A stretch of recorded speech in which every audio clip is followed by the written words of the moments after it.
할렐루야.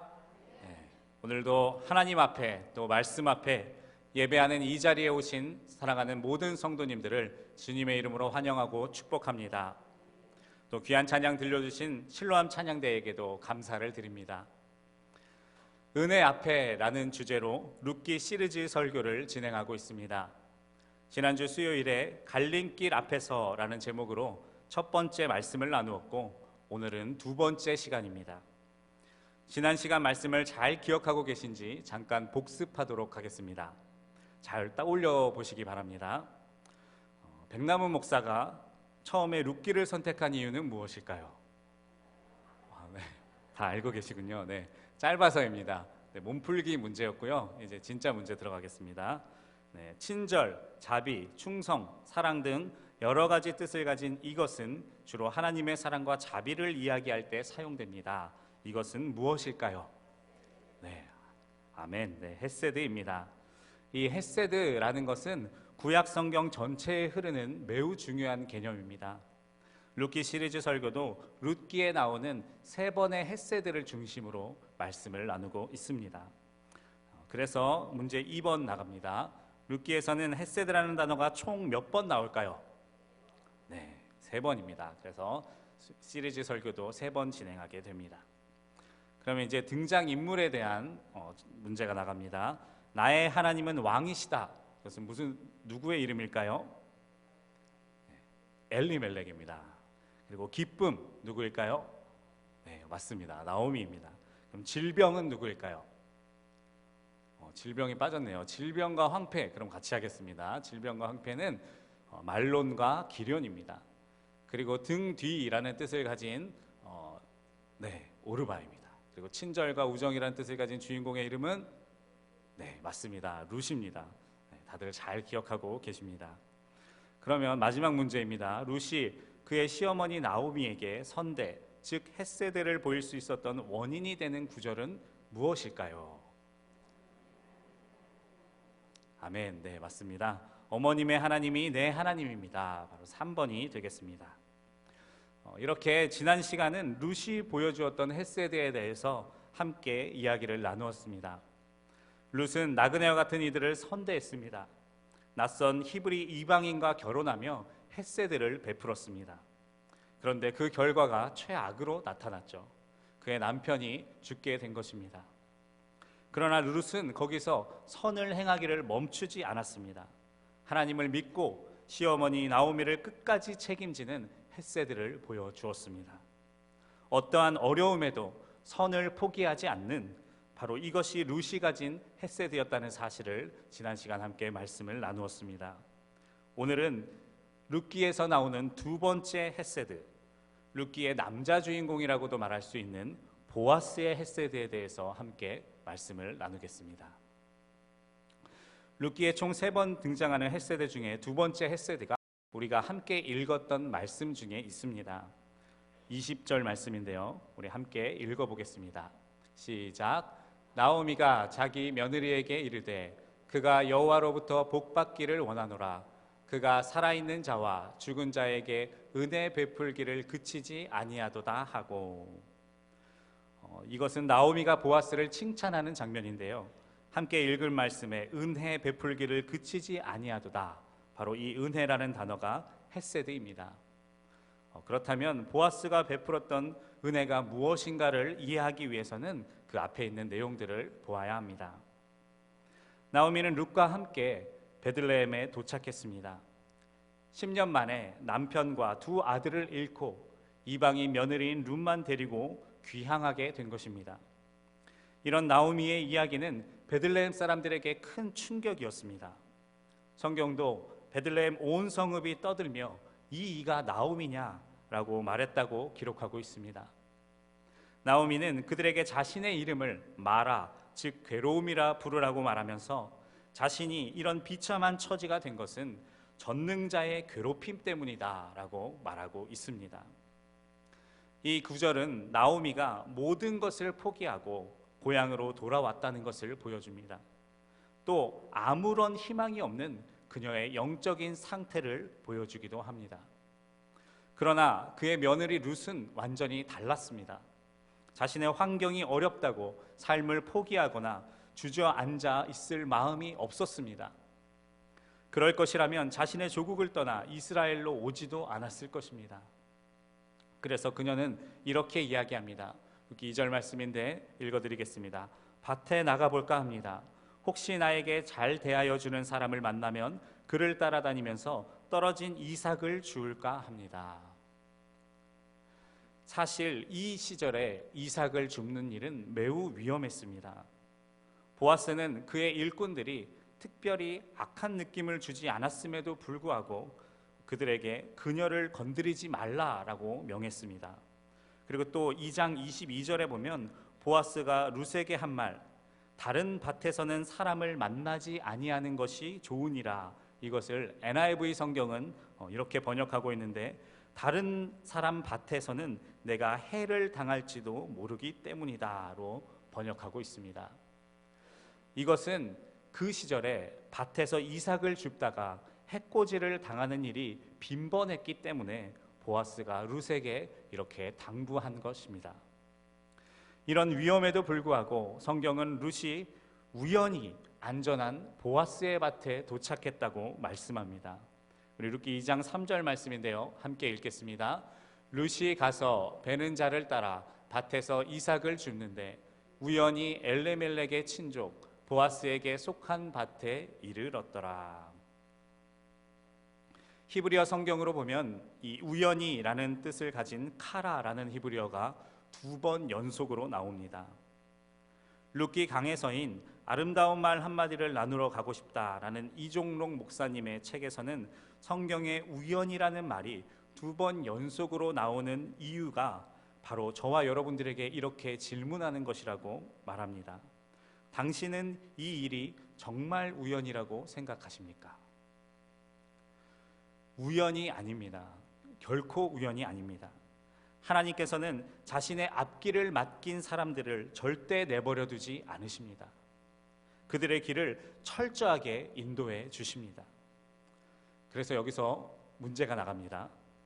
우리가 읽은 룻기 2장 3절의 개역 개정판에서는 우연이라는 말이 한 번 나옵니다. 그런데 원어 성경에는 우연이라는 말이 2번 연속으로 나옵니다. 아름다운 말 한마디를 나누러 가고 싶다는 책에 의하면 그 이유는 무엇일까요? 1번 완벽한 우연이라는 뜻이다. 2번 이것은 우연일 수 없다. 정답은 무엇일까요? 네, 맞습니다. 2번입니다. 절대로 이것은 우연일 수 없다라는 뜻을 가지고 있습니다. 네, 문제가 지난주보다 조금 어려워졌죠? 네. 2020년 우리 교회의 주제 말씀도 동일합니다. 출애굽기 13장 21절 말씀인데요, 우리 함께 한 목소리로 읽겠습니다. 시작. 여호와께서 그들 앞에서 가시며 낮에는 구름 기둥으로 그들의 길을 인도하시고 밤에는 불 기둥을 그들에게 비추사 낮이나 밤이나 진행하게 하시니. 아멘. 하나님께서 우리 앞에 가시니 우연은 없다는 것입니다. 하나님께서 우리 앞에서 우리를 인도하심을 믿는다면 우리는 무엇도 우연이라 말할 수 없습니다. 룻을 보아스의 밭으로 인도하신 분은 하나님이십니다. 보아스는 유력한 자로 나오미와 그리고 룻의 가문, 즉 엘리멜렉의 가문을 다시 일으켜줄 능력과 권리를 가진 사람이었습니다.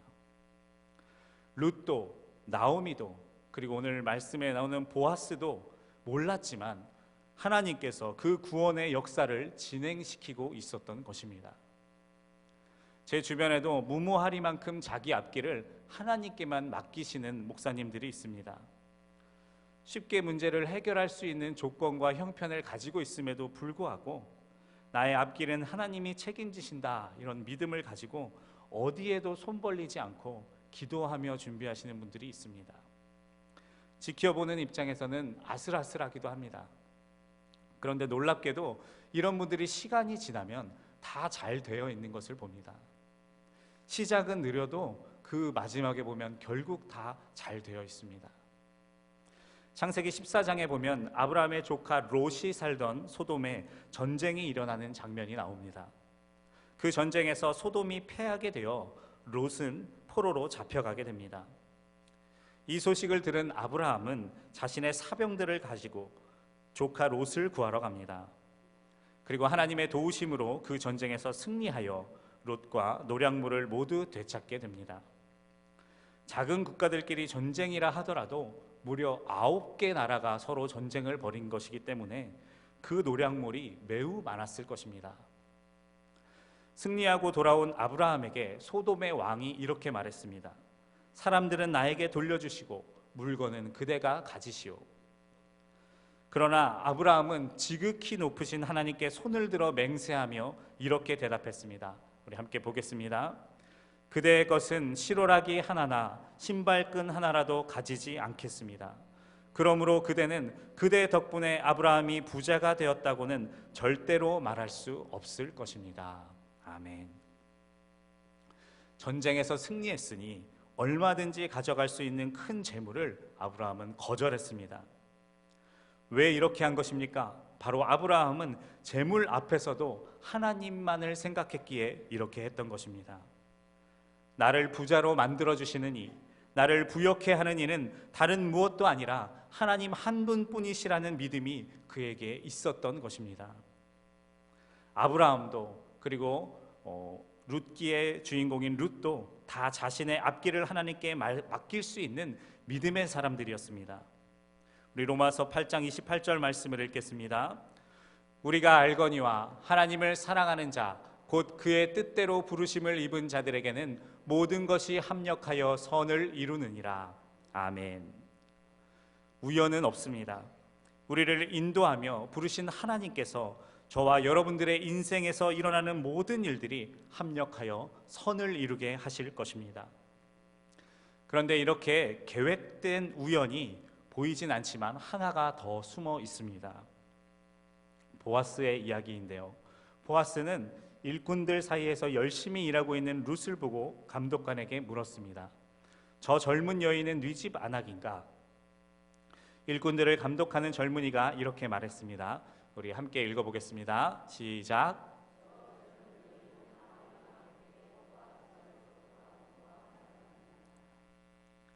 그리고 보아스는 그녀가 아침부터 열심히 일하고 있음을 들었습니다.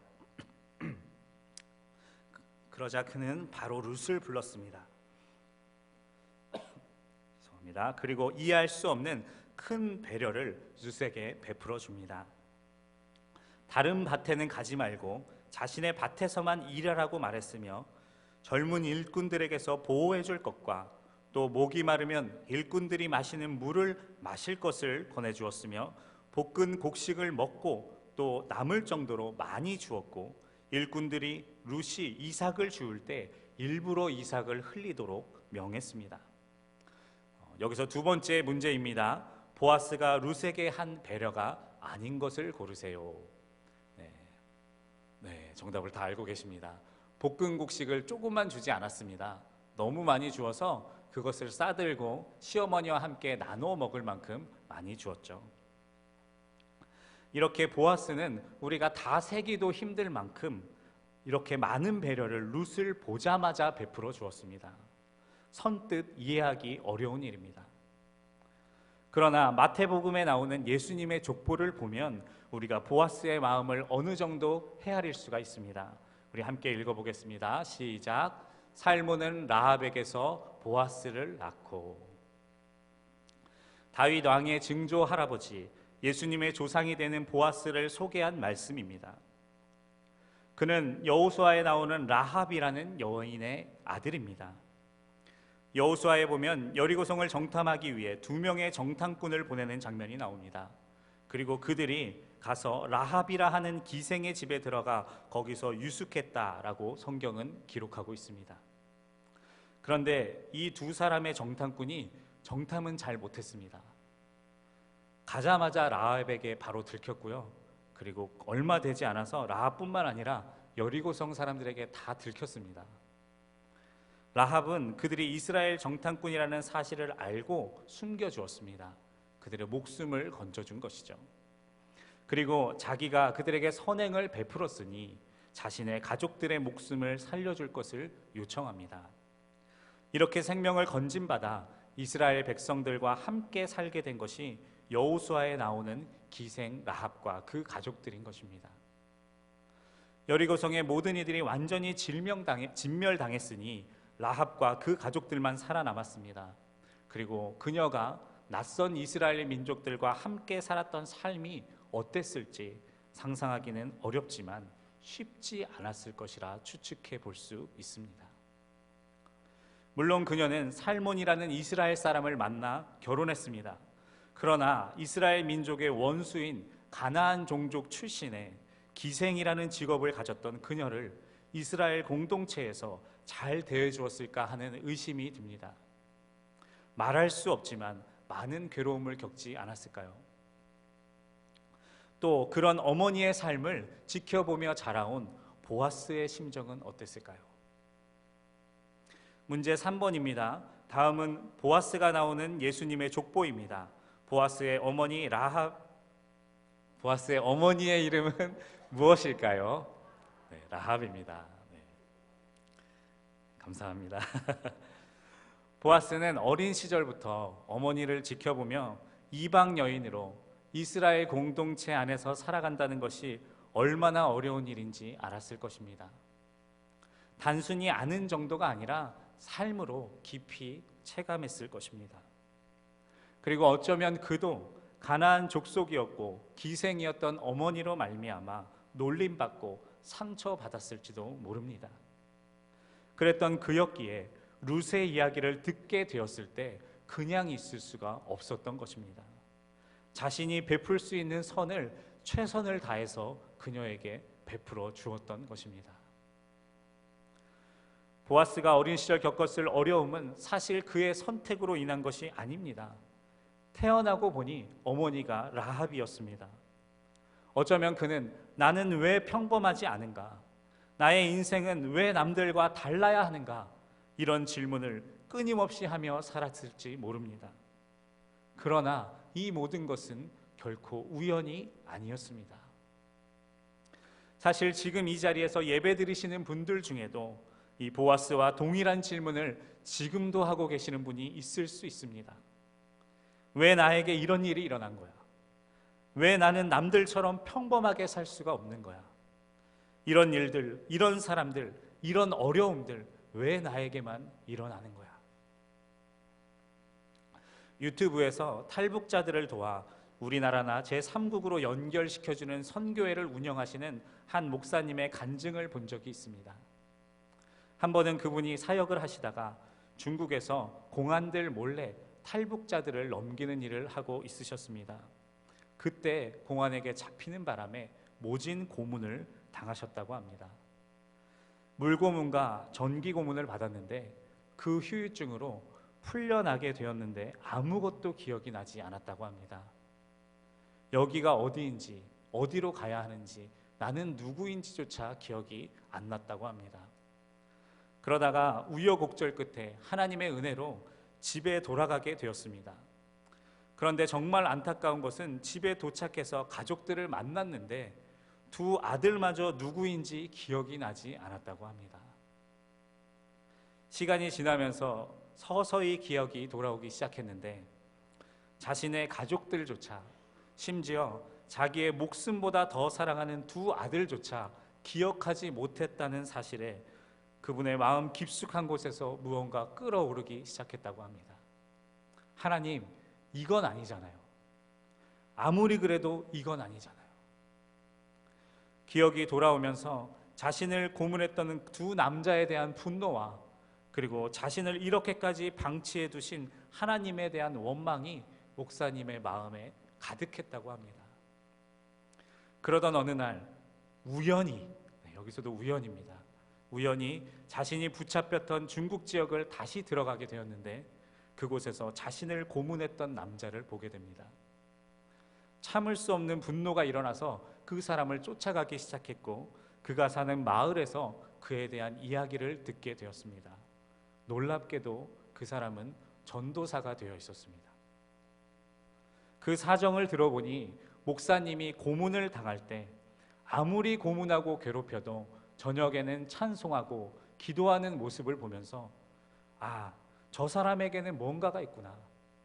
저가 믿는 하나님은 누구인가? 이런 궁금증이 생기게 되었고 찾아간 교회에서 주님을 만나 영접하게 되고 사역자가 되었다는 이야기였습니다. 목사님은 그 자리에서 무릎을 꿇고 이렇게 기도했다고 합니다.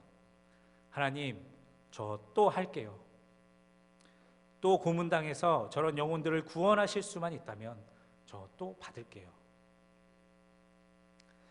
사랑하는 기둥의 모든 성도 여러분, 이 목사님도 보아스도 저와 여러분도 아픔이 있는 사람들입니다. 들추어 보면 감추고 싶은 일들과 아직도 이해할 수 없는 상처가 우리 안에 있을 수 있습니다. 그러나 오늘 말씀의 주인공 보아스는 그것이 쓴뿌리가 되어 다른 이들을 괴롭히지 않았습니다. 도리어 그 상처가 같은 아픔을 가진 이들을 공감하고 사랑할 수 있는 도구가 되었습니다. 우리는 모릅니다. 하나님께서 왜 우리 인생에 이런저런 감당하지 못할 어려움들을 주시는지 우리의 지혜로는 헤아릴 수가 없습니다. 그러나 우리는 믿음으로 이렇게 고백할 수 있어야 합니다. 우연은 없다. 결코 우연은 없다. 너무 고통스럽고 견딜 수 없을 만큼 힘들지만 나는 이해하지 못하는 하나님의 선하신 뜻이 있다. 고백해야 합니다. 하나님께서는 자신의 독생자를 내어주시기까지 사랑하신 우리들을 결코 내버려 두지 않으십니다. 우리가 흘린 눈물과 상처를 그냥 두지 않으십니다. 선하게 쓰실 것입니다. 귀하게 사용하실 것입니다. 언제인지 우리의 미천한 지혜로는 깨닫지 못하지만 하나님의 시간에 하나님의 뜻대로 사용하실 것입니다. 우리를 통해 하나님의 사랑, 헤세드가 흘러가도록 복의 통로로 사용하여 주실 것입니다. 앞에 읽었던 로마서 말씀을 한 번 더 읽겠습니다. 우리가 알거니와 하나님을 사랑하는 자, 곧 그의 뜻대로 부르심을 입은 자들에게는 모든 것이 합력하여 선을 이루느니라. 아멘. 우리의 상처를 통해 선한 것이 흘러갈 것입니다. 우리의 아픔을 통해 헤세드, 하나님의 사랑이 같은 아픔으로 괴로워하는 이들에게 위로가 될 것입니다. 선하신 하나님을 믿읍시다. 나의 모든 상처가 생명을 살리는 헤세드가 될 것을 믿읍시다.